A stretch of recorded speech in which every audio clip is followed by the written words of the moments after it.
moment, j'étais à la recherche des livres, des mémoires.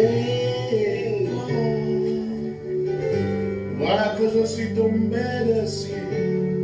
Quelle merveilleuse créature, digne d'être appelée mon époux. Wow. La vie de mon père, mon trésor caché.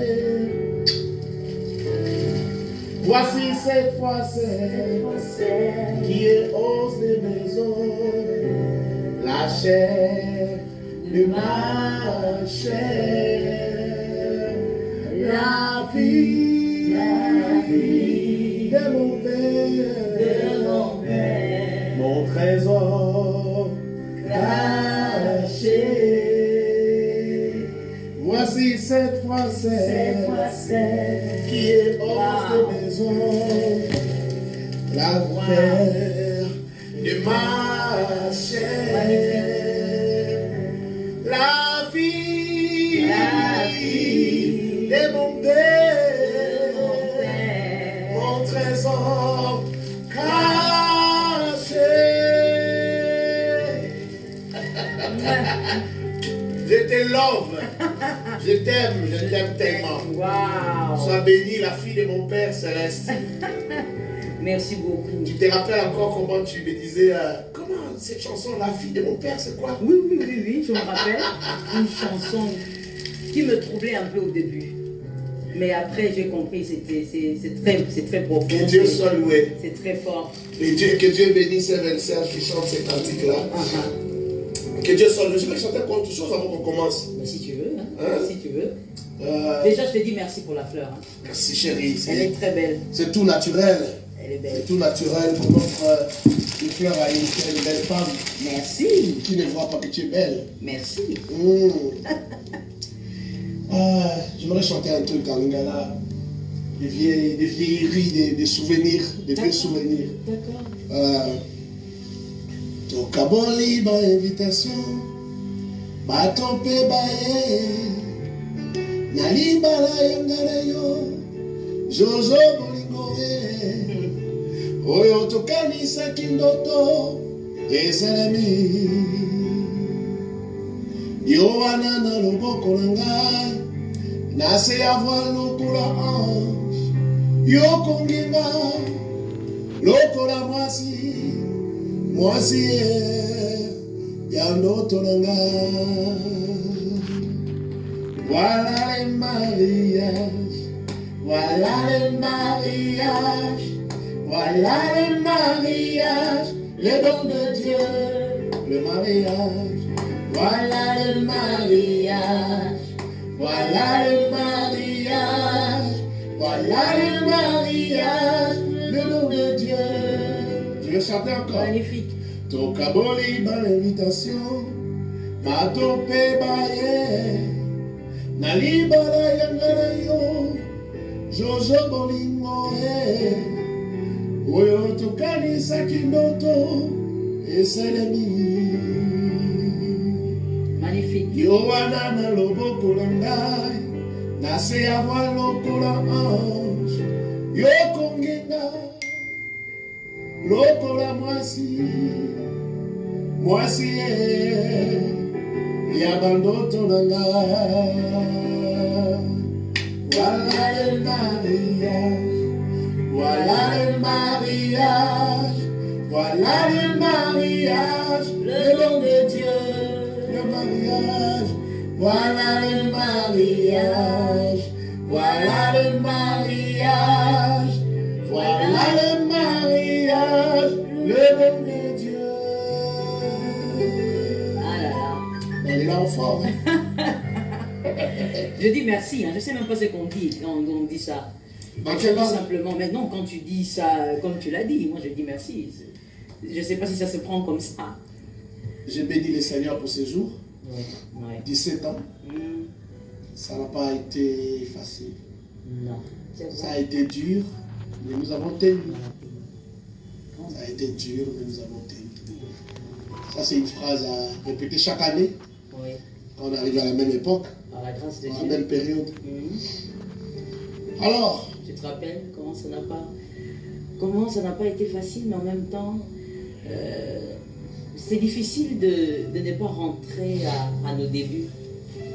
Tu te rappelles? oui, je vois encore. Nos fiançailles. Oui, je vois encore comment c'était pas si évident.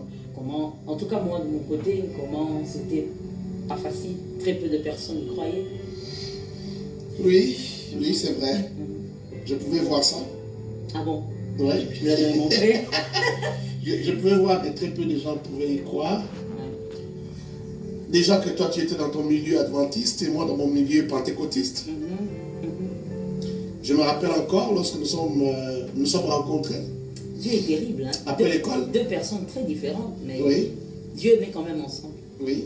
Après l'école, après 6 ans sans qu'on se voie, Mhm. on se rencontre, Mhm. on prend rendez-vous. Oui. C'était soi-disant pour Soi-disant. les condoléances, pour présenter les Soi-disant pour condoléances. toi. Oui, Ah, quand même. oui. Bien que je venais quand même pour présenter mes condoléances. Et après la mort de ma mère. Oui. Mais il y avait toujours une petite idée derrière la tête. Je me disais peut-être que c'est elle. Ah bon? Oui. Déjà? Tu Je crois étais rapide. je crois que les hommes sont comme ça. Tu étais rapide. Je crois que les hommes sont, même toutes les filles, ils sont comme ça. Ah bon? Ouais, les Ok. Inadja et tous ces gens-là. Ok, d'accord. Et donc, Et donc, j'arrive et puis je me rappelle, je suis venu à la maison, Oui. j'ai trouvé ton papa Mhm. et il m'a bien reçu. Oui. Ce qui est rare, déjà. Ouais. Non, mais j'avais une étoile. Ah, d'accord. Et bon, il fallait qu'on m'accompagne là où tu répétais à l'époque. Mhm. Oui, j'étais dans la chorale, j'étais responsable de la Il chorale. lui fallait qu'on m'accompagnasse. Oui, oui. J'avais répétition. Et je suis allé là. Je t'ai trouvé. Mhm. Et la chose bizarre qui m'avait fait un peu un tic, Oui. C'était laquelle? c'était l'accueil. Donc, je t'avais très bien accueilli. Oui, Ben justement. tellement bien que ça m'a tiqué. Ah, d'accord. Positivement. Mais qu'est-ce qui se passe? Tu n'avais pas l'habitude des bons accueils ou quoi? Quelqu'un m'a dit ça. Quelqu'un m'a dit que ça devait être ça le problème. Oui. Mais bon, c'était pas un problème, c'était très bien. Seulement, ça m'a réconforté. Ça m'a rassuré. Tu es sorti des rangs, tu es venu chercher à... Non, mais parce que c'est moi qui dirigeais la répétition, donc je me permettais de... Mais quelqu'un qui dirige la répétition ne peut pas sortir comme ça. Mais si, ça Tu as laissé les gens dans les rangs et puis tu es venu me chercher. Oui. Puis ce qui est bizarre, j'étais déjà dans l'espace du temple. Oui. Mes pieds étaient dedans, mais tu m'as fait la bise. Dans une église adventiste. Oh, mais c'est pas interdit. Moi, C'est pas interdit. je me suis dit, maintenant ici, ce sont des conservateurs, mais comment on me reçoit comme ça? Et puis, ça m'a fait quelque chose. Et puis, je crois qu'on a pris rendez-vous pour les clips de Serge. On est venu. Oui. Mon père t'a vu. Oui, c'est là que j'ai rencontré papa, oui. Je me Ouais, mon rappelle. père t'a vu. Et... Vous avez bien parlé, Très bien. comme si vous vous connaissiez. Oui, depuis longtemps. c'était une très bonne causerie. Au fait, j'avais rencontré aussi un Justin. papa qui était Oui, ouvert. papa, oui. Ouvert parce que, bon, il faut dire que la plupart des fois des papas, des hommes d'un certain âge que je rencontrais, étaient un peu trop fermés, un peu trop... Mais j'ai trouvé quelqu'un de très ouvert, de très à l'aise, et puis bon, j'étais à l'aise du coup, et Ouais. ça s'est très bien passé. Je pouvais vous voir causer. Oui, on a ri un peu même. Oui, je vois même dans ma tête, je vois encore les images. Oui, oui. Je crois qu'il était à manche courte ce jour-là. Ah, Ça, toi, tu vois pas, mais moi, je vois. non.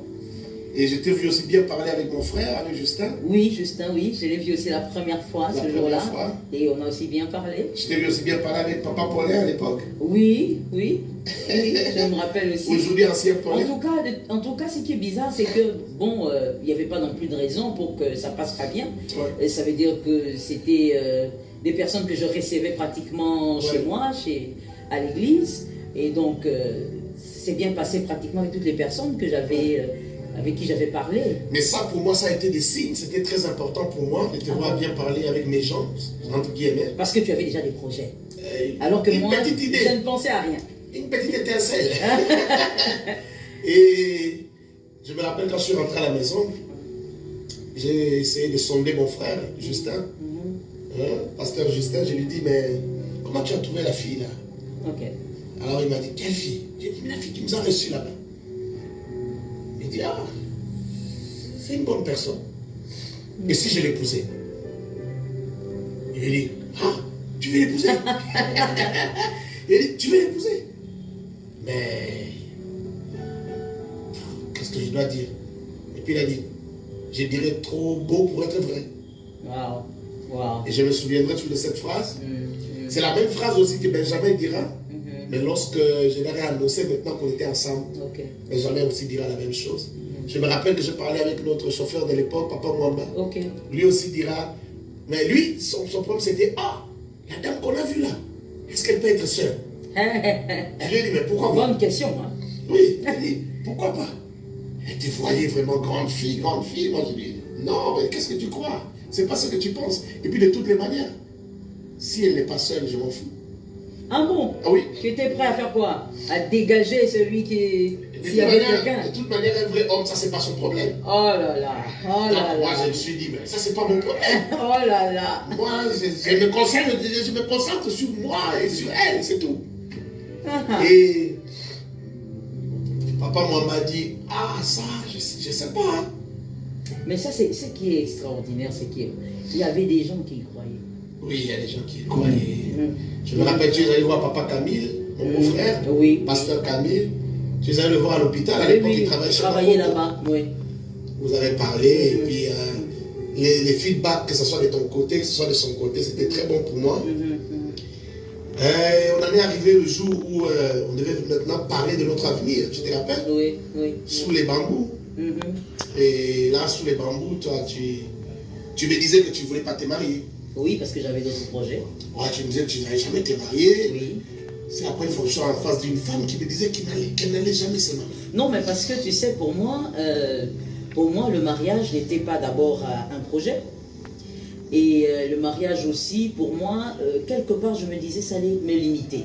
Ouais. Pourquoi? Parce que grandi dans un contexte quand même bantou, même si dans la famille, j'avais d'autres modèles, mais je voyais quand même le mariage limiter beaucoup de femmes, tu vois. Alors moi je me disais, s'il faut se marier pour arrêter ses rêves, s'il faut se marier pour ne plus vivre ce qu'on désire, ne plus vivre ses passions, ça sert à rien. Et je me rappelle de la grande lutte, du grand combat, parce que ça, il fallait te convaincre que c'était normal que tu te maries. Et je me rappelle que j'ai demandé la Bible. Oui. On a commencé à débattre autour en tant que deux fils de pasteurs, donc la Bible devait s'ouvrir. Oui. On a parlé, c'était un débat houleux. Et je me rappelle qu'à un certain moment, je me suis tué, je suis resté en train de te regarder. Et tu me diras plus tard que c'est ce qui t'avait vraiment touché le plus. Oui. Que je me sois tué pour t'écouter. Oui. Mais parce que je pense jusqu'aujourd'hui, tu sais que celui qui est capable de t'écouter est capable de te comprendre. Ouais.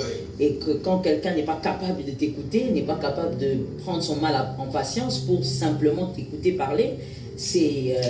moi, je pense que dans la tolérance, on doit même écouter celui qui dit des âneries. C'est-à-dire écoutez-le quand même. Ouais. C'est important dans le partage. Et moi, je me dis, si on peut m'écouter aujourd'hui, on pourra m'écouter demain. Et c'est vrai.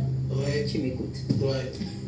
C'est vrai. Moi, j'étais... En fait, au fond, c'est vrai que je savais écouter. Je sais toujours écouter. Oui.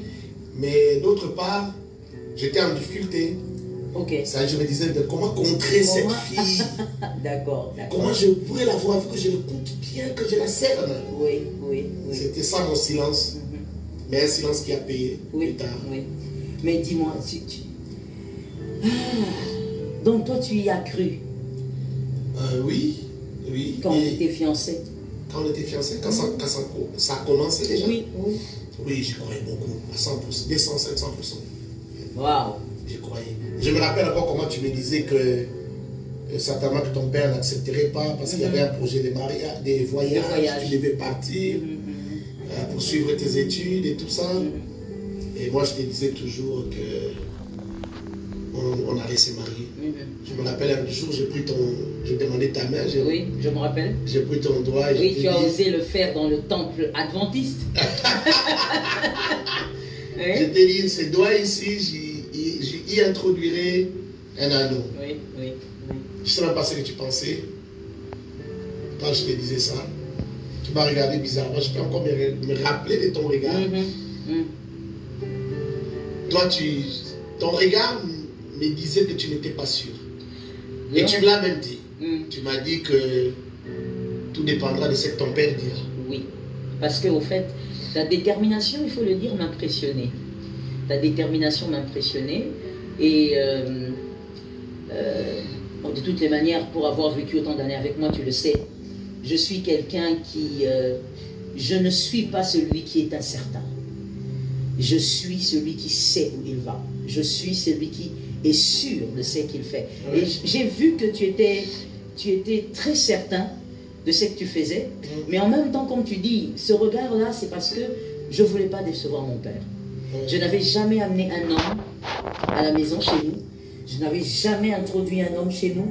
Donc, je ne voulais pas décevoir mon père. Il faut dire que, même en étudiant et tout le reste, j'ai toujours tout fait en me disant, je dois plaire à mon père. Il doit être fier de moi. Ouais. Ma mère doit être fière de moi. Donc, en fait, il y avait ce côté-là. Je me disais, je peux l'aimer, mais il ne faudrait pas que je déçoive mon père. Ouais. Je me rappelle. Bon, si on ne parle pas de certaines personnes, il risque de se fâcher. Je me rappelle de Daniel. Ah oui, oui. Je me rappelle de mon petit frère d'amour. Oui, Daniel, Minouche, Michel-Ange. Qui déjà, avant même que tu dises oui, elle savait déjà, quand tu sautais, elle savait déjà que... Daniel était un problème. Non, Daniel, c'est plutôt au premier rendez-vous, au premier rendez-vous que tu me donnes. C'était le premier rendez-vous ou le deuxième, je ne sais plus. Parce qu'il y avait un rendez-vous qui avait loupé. Tu m'as dit, on se voit à l'église. Le rendez-vous qu'on a parlé, où on s'est presque mis d'accord. Tu te rappelles que quand tu m'as dit, on se voit à l'église. Oui. Et toi, tu es allé dans ton église. Je t'ai attendu chez nous. Moi, je suis allé dans mon église. Donc, en fait, pour toi, l'église, c'était ton église. Et pour moi, l'église était notre église. Donc, on a raté le rendez-vous comme ça parce que chacun attendait de son côté. Mais au deuxième rendez-vous, quand je vais, et en rentrant, j'entre dans la parcelle, et il y a Daniel, mon petit frère, qui me regarde, qui ne savait rien. Il ne savait même pas d'où je venais. Il dit, Madame Kabasele. Je regarde, je dis, hé, chut, de quoi tu parles? Et c'était justement d'où je venais. Mais ça m'a fait aussi quand même tiquer parce qu'il n'en savait rien du tout. C'est prophétique. Finalement, c'est lui le prophète finalement. Cet homme de Daniel, il faut que je lui donne un cadeau. Au 20e anniversaire, je promets de lui donner un cadeau. Vraiment. Il a été prophétique comme prophète Daniel. Mais au fait, ce qu'on pourrait donc dire, c'est que quand on est fiancé et qu'on y croit, il faut y croire. Il faut y croire. Il faut aller il faut qu'au moins une personne y croie. Oui. Parce que là, par exemple, moi j'y croyais. Oui. Toi, tes doutes, c'était par rapport à ton père. Oui. Mais je crois qu'à un certain moment, je ne sais pas si je te l'ai dit, mais moi je m'étais dit, si ça marche avec ses papas, c'est que c'est vraiment la femme de ma vie. Justement. Déjà que j'ai prié beaucoup pour ça, je croyais vraiment que c'est Dieu qui m'avait mis sur ton chemin. Et voilà, et ça marchait avec ton papa. Tout s'est bien passé. Il me recevait bien. On faisait des débats. Oui, bibliques. Des débats bibliques. Ça, il aime beaucoup. Il aime beaucoup. On partageait. Un bon théologien, il aimait bien m'expliquer la Bible. Et toutes les rencontres étaient donc il peut arriver quand on est fiancé, surtout lorsque le Seigneur vous a certifié qu'il s'agit de l'un, il s'agit de l'autre. Ouais. Il peut arriver qu'autour de vous, les gens n'y croient pas. Surtout quand on est dans des conditions non réunies, selon les hommes. Mais quand on est sûr que c'est Dieu qui a parlé... J'étais un simple étudiant, serviteur d'un étudiant. Oui, mais quand on est sûr que c'est Dieu qui a parlé, il faut foncer. Ouais. Parce qu'on peut louper l'homme de sa vie, la femme de sa vie, parce que l'entourage n'est pas avec vous, alors que Dieu, lui, est avec vous. Ouais. C'est important ça. C'est important de savoir que pendant les fiançailles, il faut s'accrocher à ce que Dieu a dit. Et dis-moi, tu te rappelles, évidemment que tu te rappelles, les mots, je crois que c'est la partie de ces 17 années que je n'aime pas beaucoup me rappeler. Les 4 premières années. Oui, les 4 premières années de notre mariage. Mais avant d'arriver là-bas, avant notre mariage même, oui, ok. On a quand même fait quelques mois ensemble. Bien sûr, bien sûr. Je me rappelle, je ne peux pas oublier. Pendant les fiançailles. Pendant les fiançailles, j'étais à l'arrêt un jour. Je rencontre un garçon bilâtre, que je ne connaissais pas, qui se présente à moi. Oui. Je me rappelle plus, il était accompagné de qui. Et jusqu'aujourd'hui, j'ai retenu son nom, Khalidi. Et Khalidi, je ne sais pas s'il va le suivre, qui se présente, qui me dit, moi je suis un ami à la famille Kaloumé, un ami de Moïse et tout ça. Et puis il me dit, c'est toi qui vas chercher Gloria, c'est toi? J'ai dit oui. Il dit, mais comment tu fais? J'ai dit, mais comment? Il dit, mais comment tu fais? J'ai dit, mais je ne comprends pas la question. Il dit, mais ces papas-là, comment tu fais pour entrer chez eux? Oh là là. Comment ces papas-là te laissent entrer? Oh là là. Moi, j'ai grandi presque dans cette maison-là, je connais bien cette famille. Alors, je lui ai expliqué que ça se passait bien, que tout allait bien, que j'étais bien reçu là-bas, qu'on me servait même à boire. Oui. Le maltina des papas. Oui, il aimait bien te servir ça. Oui, il me servait son maltina. Et il m'a dit, alors c'est que tu as quelque chose. Ah. Ouais, Khalidi m'a dit ça, il a dit, c'est pas normal. Ouais. C'est pas normal. Qu'est-ce que tu as fait? Parce qu'il était très sévère avec ses filles. Oui. Très sévère. Et ça, c'est quelque chose que c'était encore un signe pour moi. Et Dieu était là. Dieu était là. Donc, en parlant de ces 4 premières années. Ah, j'ai béni dur, Dieu. hein? Dur. Dur. Mais j'ai béni Dieu que, ça je l'ai compris après. Si on n'avait pas quitté le Congo 1 mois et demi après notre mariage, oui. Je ne sais pas ce qu'on aurait fait. Vraiment. On s'est marié le 26 juillet. Et 1 mois et je crois 10 jours après, nous sommes partis. Donc 40 jours après, nous sommes partis. Dieu a organisé l'exode. Dieu a organisé les choses. L'exode. On est allé à Tunis. Et après ce qu'on a vécu, après ces années d'ajustement, ces années difficiles où on doit... Très difficile. Très difficile. On doit se mettre d'accord. Waouh. Dans des disputes parfois. Tu te rappelles combien de fois j'étais laissée, je suis partie au parc? Oui, je me rappelle. Je suis allée m'évader au parc parce que je n'en pouvais plus. Oui, et parfois dans les froids. Oui, bien sûr, dans le froid. Je n'en pouvais plus. Et des fois, quand j'allais au parc, je me disais, c'est quel genre de personne qui est incapable de me comprendre? Ouais. Je me disais, mais comment ça va marcher? C'était difficile. Très difficile. Et pendant ce moment, moi, je me disais, mais je pensais que j'étais une bonne personne. Comment on ne me supporte pas? Comment on ne me supporte pas? Je pense que j'étais une bonne personne. Je pensais que j'étais parfait. Pas parfait, mais je me disais que la personne qui mourra pour elle seule sera bien. Je ferai tout ce qu'elle veut. Oui. Mais je me suis rendu compte que c'était complexe. Peut-être que j'étais en face de quelqu'un de très intelligente et de très exigeante aussi en même temps. Oh là là. Qui en voulait beaucoup. Oh là là. Quelqu'un a dit que quand tu donnes à une femme la main, il te prend les mains. Je connais cet adage que je n'aime pas. Je n'aime pas du tout. C'est discutable. Et ça a été quand même... ça a été très dur.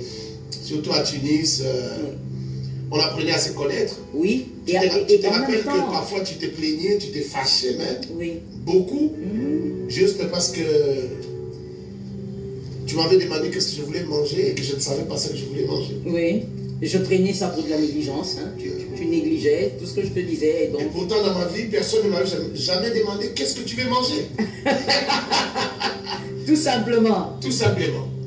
Je n'étais pas habitué. On a grandi avec une mère qui nous donnait ce qu'il y avait à manger et on mangeait. Et maintenant, moi, c'est avec une mère qui nous demandait qu'est-ce que vous voulez manger et on mangeait selon ce qu'on demandait. Donc, absolument, il fallait qu'on me dise quelque chose. Et ça nous a créé des problèmes. Ces problèmes s'est réglé.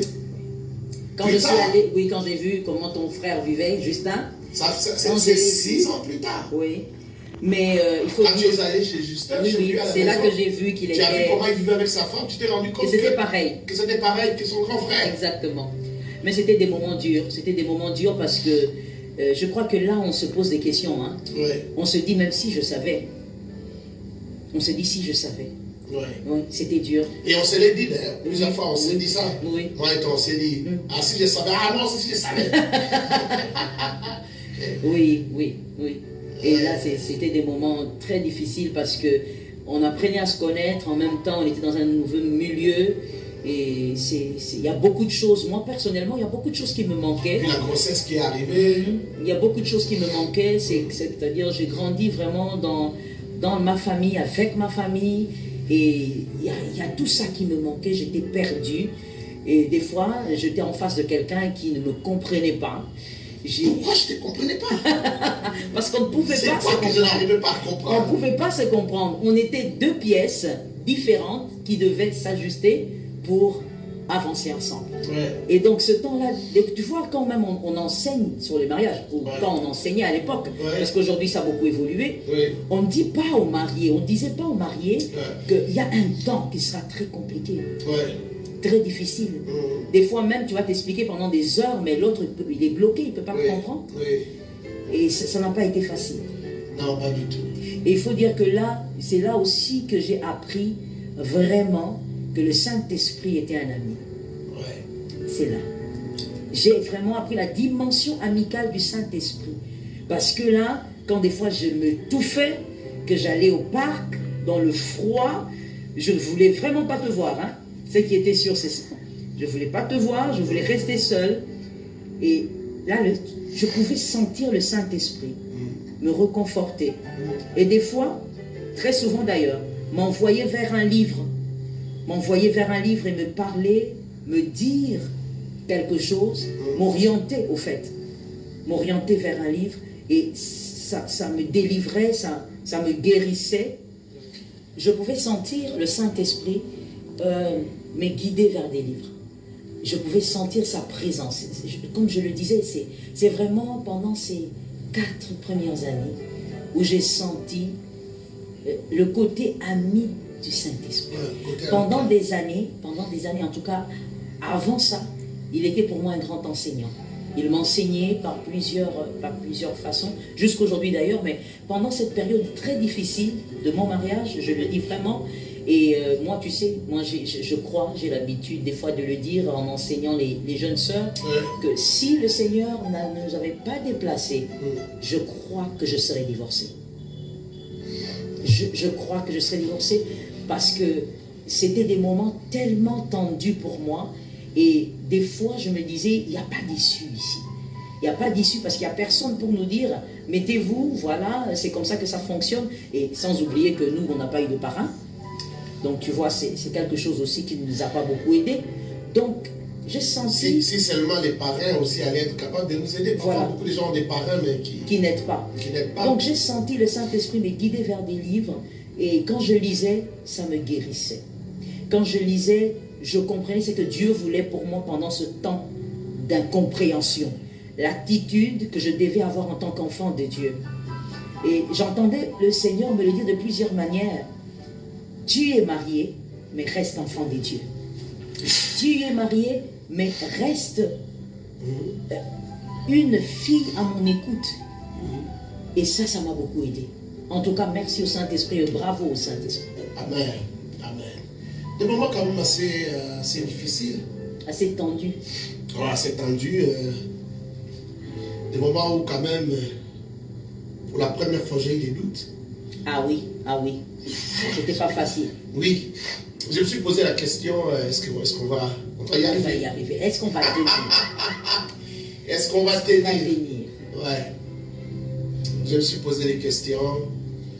Et par la grâce de Dieu, Dieu nous a soutenus. Ça a commencé à évoluer. Vraiment. On a commencé à voir les bouts du tunnel. Oui, c'est vrai. Je me rappelle quand il fallait rentrer au pays. Oui, encore cet épisode-là. Oui. Quand papa me faisait la pression pour qu'on rentre, après mon master, déjà inscrit en doctorat, on devait rentrer. Je me posais la question, pourquoi je dois rentrer? Exactement. Alors lui aussi trouvait des raisons un peu farfelues pour nous convaincre de rentrer. Mais l'église, qu'est-ce que vous croyez, l'église? Oui, c'est vrai qu'il répétait ça. Hein. Oui. Vraiment. Qui va s'occuper de l'église. Vraiment. C'est comme s'il avait reçu quelque chose. Comme s'il avait reçu quelque chose. C'est ce qu'il répétait au fait. Il répétait. Qui va s'occuper de l'église n'évolue plus. Et je me rappelle même de la blague que je lui ai faite. Je lui ai dit, est-ce que l'église sera payée? Oui. Et comment ça l'avait attristé. Ah, c'est comme ça que tu réfléchis maintenant. J'ai dit non, c'était juste une blague. J'ai blagué. Et je me rappelle comment tu as refusé de rentrer. Catégoriquement. Quand tu voulais plutôt aller vers le nord. Oui. En tout cas, aller très loin. Aller très loin, loin du Congo. Et moi, je me rappelle, j'étais un peu tiraillé entre les deux décisions de rester et de partir. Et un jour, je vais au cybercafé, je tombe sur Top Chrétien venait de commencer. Et je tombe sur un article de Top Chrétien qui parlait du baptême de Jésus. Comment Jésus a accompli la volonté de Dieu, malgré que le Jourdain était boueuse, une eau boueuse, une eau malodorante, une eau colorée, sale. Et cette exhortation m'a beaucoup touché. Tout ce que je lisais, moi je voyais Kinshasa. Quand cette exhortation, je ne sais pas qui a écrit cette exhortation, je crois que ça doit être les messieurs, les top chrétiens. Ça devait être lui qui avait écrit. Je l'avais gardé pendant quelques années, puis je l'ai perdu avec des machines et tout ça. Et quand il disait, Jésus est quand même entré dans les Jourdains, il est allé vers Jean-Baptiste dans les Jourdains. Quand il disait une eau malodorante, oh, j'ai pensé au marché des dépôts. J'ai pensé aux odeurs qu'on sentait quand on passait par des dépôts. Je me disais, oh mon Dieu, je vais encore rentrer à Kinshasa. Avec ces odeurs du grand marché. Et quand il disait une eau sale, boueuse et tout ça, je voyais un peu la poussière des quilles. Et voilà. J'avais vraiment l'impression qu'on me parlait. J'ai même pleuré au cyber ce jour-là. J'ai dit, Dieu m'a parlé. C'était clair que Dieu m'a parlé, je devais rentrer. Et quand j'arrive à la maison, toi, tu ne voulais pas. Pas du tout. Et un jour, après, à mon retour, j'étais parti faire la ronde des agences de voyage. À l'époque, il était très difficile de trouver un vol direct vers Kinshasa. Et même de trouver des vols avec des correspondances pour arriver à Kinshasa, juste voyage, je crois, retour simple. C'était difficile. Dur, Et donc, j'ai jonglé pour voir les meilleurs prix. Quand on est marié, étudiant, c'est compliqué. Étudiant marié. On calcule tout. On calcule tout. Il faut que je reste avec quelque chose. On va recommencer la vie avec qui? Oui, bien sûr. Avec une femme et un bébé. Et ce jour-là, je rentre, tu me dis, alors où est-ce qu'on allait? On rentre quand? Oui, ce jour-là, j'avais été mis KO par un plus fort que moi.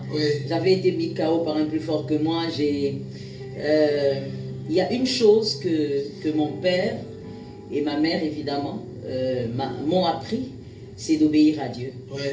C'est d'obéir à Dieu, de se soumettre à Dieu, même si c'est très difficile. Je crois que ça a été un pilier important pour moi, en tout cas jusqu'ici. Et je ne voulais pas du tout rentrer. Surtout que j'avais maintenant ma petite fille, je voyais un peu la vie. Gabriel était déjà oui, je voyais la vie un peu au Congo avec ma fille. J'ai dit non, je peux lui donner mieux que ça quand même. Mais un soir, il est venu. Christ est venu dans cette chambre assez... la chambre d'étudiants. On va dire ça comme ça. On conserve le secret. La chambre d'étudiants, j'ai vu, Christ est venu et cette apparition-là était tellement forte et évidemment réelle. Il m'a dit, fais ce que mon serviteur te dit. Pourquoi tu crains? Pourquoi tu doutes? Fais simplement ce qu'il te dit. Et il y a une chose, une très belle phrase, à la fin, il me dit, ton bonheur en dépend. Ça, tu ne m'avais pas dit. Oh, mais tu sais, je t'ai dit l'essentiel. Je t'ai dit l'essentiel. Et c'était aussi pour éviter que tu aies la grosse tête. Donc, il fallait t'éviter ça. Et donc, ce jour-là, j'ai compris que ça ne servait à rien de se battre. Et que le bonheur était caché justement dans ce que Dieu voulait pour nous. c'était pas facile. Je me disais aussi que en rentrant, qu'est-ce que les autres, c'est-à-dire la famille et autres, allaient penser. Ouais. C'est une folie, mais c'est la folie de Dieu. Et on l'aime, même si on ne la comprend pas. Amen. On l'aime. On a décidé de rentrer à Kinshasa. Je me rappelle encore. Mais j'ai l'intention de faire un rétro-pédalage, rentrer un peu vers parmi les choses qui m'ont poussé vraiment à croire que je devais te parler, te convaincre de m'épouser. Je me rappelle encore de cette phrase que j'ai souvent racontée aux gens. Laquelle? C'est un plaisir. La fameuse phrase. La fameuse phrase, le jour qu'on s'est vu. Oui. Oh, toi, oh, tu es ici, papy, tu es ici. Oui. Et moi, je dirais, oui, mais je suis là. Oui. Oh, j'ai pensé ailleurs, à l'étranger, en Belgique. Oui, oui.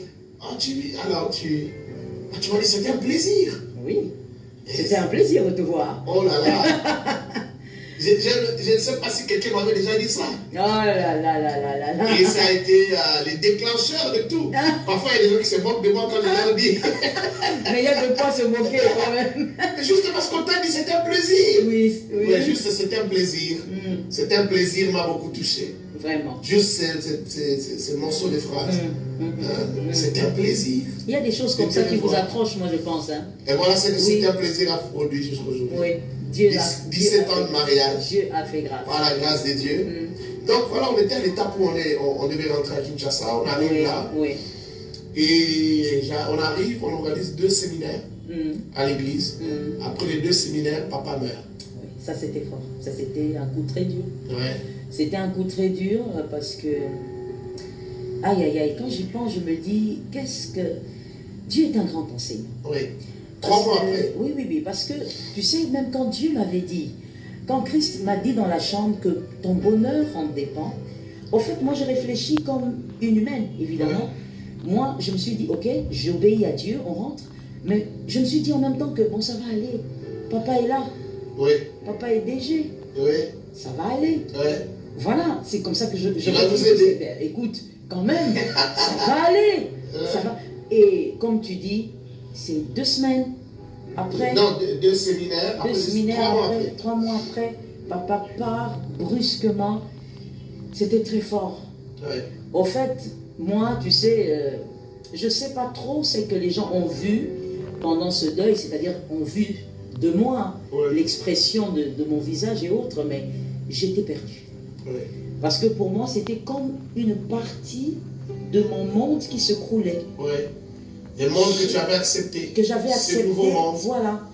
Je me disais, voilà, mon monde s'écroule. Oui. Qu'est-ce qui va se passer? C'est vrai, Seigneur, tu m'avais dit de rentrer, mais je pensais que c'était aussi à cause de certains pions. Oui. Mais là, il part. Oui. Qu'est-ce qu'on fait? On est perdu. Qu'est-ce qui va se passer? Et c'était un deuil très difficile pour moi.